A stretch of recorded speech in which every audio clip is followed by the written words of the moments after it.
মাংস দিয়ে ভাত খাই, খাসির মাংস দেখতে খাসির মাংস, খাসি একটা খাসির 9টা পাও হয়েছে, একটা খাসির 9টা পাও।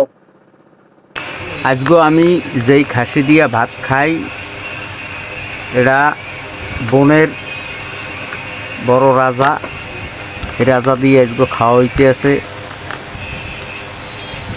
যদিও এটার কোনো বিকল্প নাই, এতে হইলে বোম্বাই মরিচের মতো ঝাল, প্রচুর পরিমাণ ঝাল এই মরিচগুলো নেই। ঝালালা মরিচ এটা খাওয়াটা বড় টাফ ব্যাপার, তারপরও খাইতেছি দেখি কতদূর রুচি হয়। রুচির জন্য পেঁয়াজ, রসুন, আদা সব লইতে হইবে, সব লইয়ে এবার খাইতে হইবে। মানে এই খাবারটা হইলে সবচাইতে তরতাজা খাবার। এই কাল ডাইরেক্ট গরম ভাত পানি দিয়ে লইলে খাইতে খুব সুস্বাদু হয়, ভালো হয়। কিন্তু থতমা পেট জিভরে পড়াইতে যায়, আরও কি যে পড়াইবে হ্যাঁ বুঝবে হ্যাঁ পরে।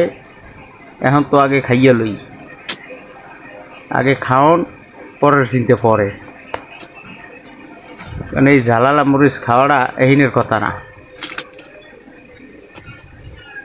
আর যদিও নেলা যদি কেউ গুনিয়া কইতে পারেন কমেন্টে কইয়ের, রুচি হইতো খাসি দিয়ে খাইতেছি। উর্দুকে মাঝির নেলা, উর্দুকে নান খায়, উর্দুকে মাঝির নেলা।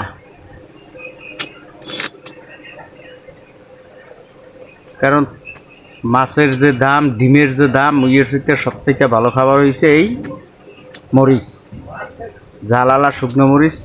এটা ছিটকি মরিচ, ছিটকি, এটাকে ছিটকি বলা হয়। ছিটকি ছিটকি কিছু মহিলার আছে না কথাগুলি চান করে ছিটকি, এলে সেই ছিটকি মরিচ।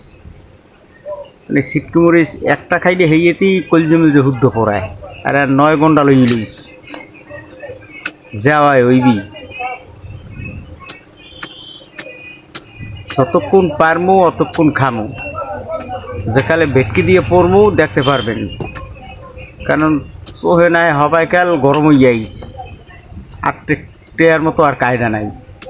অসম্ভব ঝাল, অসম্ভব। জিরো জিরো তেলে ধরে গেছে।